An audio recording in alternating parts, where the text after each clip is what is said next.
Guys semuanya, anak Indonesia. Sekarang kita jumpa dalam pembelajaran selanjutnya, yaitu mengenai penerapan dalam pembiasan cahaya, salah satunya pada alat optik yang berupa lensa. Dalam hal ini adalah lensa jemung. Di pembentukan bayangan pada lensa jemung atau lensa konvergen. Kita pelajari hari ini, saat ini adalah untuk benda di ruang satu, dan kita gunakan sinar istimewa yang pertama dan kedua. Di sini bisa kalian lihat bahwa sebuah lensa memiliki dua titik fokus dan dua titik pusat kelengkungan. Sesungguhnya lensa ini adalah jemung ke kiri, jemung ke kanan. Namun karena dibuat untuk lensa yang sangat tipis, ketebalannya diabaikan, maka lukisannya dalam bentuk garis diberi tanda plus, artinya lensa positif atau lensa jemung. Nah, benda kita buat di ruang satu antara O dan F2, yaitu setinggi XY. Kita terapkan sinar satu, yaitu sinar yang datang sejajar dengan sumbu utama dari titik benda ya, akan dipantulkan melalui titik fokus aktif F1, dipantulkan melalui titik fokus F1, dibiaskan melalui titik fokus F1. Kalau pada cermin dipantulkan, kalau sekarang pada lensa itu dibiaskan. Dibiaskan artinya penjelasan sebelumnya dibelokkan. Kemudian sinar yang kedua, sinar yang datang melalui titik fokus F2. F2 di depan lensa. Nah, karena di depan lensa kita lukis sinar datang ini putus-putus dari titik fokus F2. Kemudian mulai dari benda dibuat penuh sampai ke lensa. Begitu mengenai permukaan lensa, maka sinar ini akan dibiaskan sejajar dengan sumbu utama. Kemudian, seperti pelajaran sebelumnya, titik bayangan dibentuk oleh perpotongan sinar bias atau perpotongan dari perpanjangan sinar bias. Karena sinar biasnya di sini menyebar atau divergen, maka kedua sinar bias ini kita perpanjang ke depan lensa dengan garis putus-putus yang artinya maya.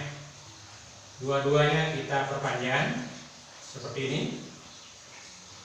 Lalu dia akan berpotongan pada sebuah titik yang merupakan titik bayangan dari X. Kita sebut X aksen. Seperti sebelumnya, karena benda kita buat tegak lurus dengan sumbu utama, maka bayangannya juga tegak lurus dengan sumbu utama. Untuk lensa, kalau bayangannya di depan lensa, itu artinya maya. Di depan lensa maya, kalau cermin di belakang cermin ya maya. Makanya ini dibuat dengan garis putus-putus. Kemudian bayangannya ternyata kebetulan tepat berada di F2.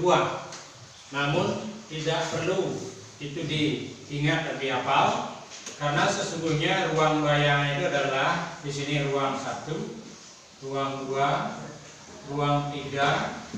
Seluruh tempat di depan lensa merupakan ruang 4 untuk bayangan.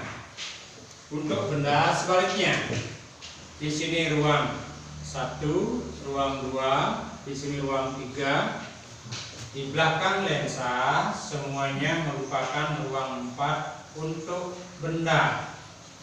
Oleh karena itu, dimanapun bayangan terbentuk di depan lensa, artinya bayangannya berada di ruang 4. Karena bendanya di ruang 1, bayangannya di ruang 4, 1 ditambah 4, selalu jumlah nomor ruang benda dan ruang bayangan sama dengan 5. Itu bisa merupakan konsep. Ini kebetulan di titik fokus, hanya kebetulan. Kesimpulannya, sifat bayangan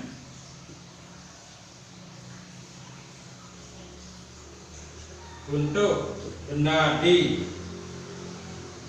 ruang 1 lensa cembung, kita lihat bahwa bayangannya dengan garis putus-putus di depan lensa itu adalah maya. Maya itu sama dengan semu.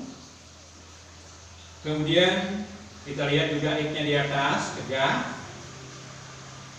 dan lebih tinggi bayangannya, artinya diperbesar.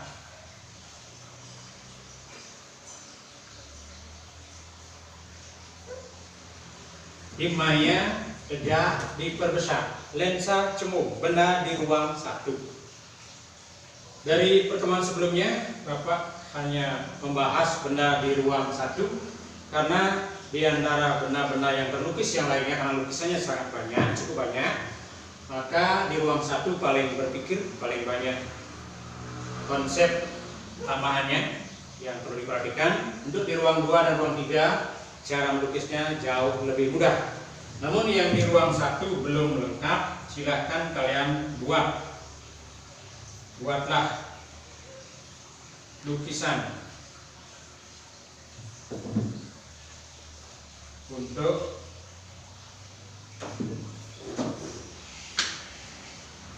benda di ruang 2 dan ruang 3. Di ruang 1 pun masih ada lagi 2 model, yaitu menggunakan sinar 1, 2 dan 1, 3 dan 2, 3. Jadi di masing-masing ruang ada 3 model lukisan. 3 ruang menjadi 9. 3 kali 3 9, kemudian ada di fokus, ada di P. Itu cukup banyak. Nanti kita pelajari atau kalian pelajari lebih dulu. Nanti hal-hal yang berikutnya kita atau kalian bisa tanyakan di kesempatan belajar berikutnya. Untuk hari ini cukupkan sampai sekian. Jangan lupa teruslah belajar. Jangan kemana-mana, stay at home. Sebab pandemi COVID-19 masih tetap terjadi. Semoga badai cepat berlalu. Salam, selamat belajar. Terima kasih.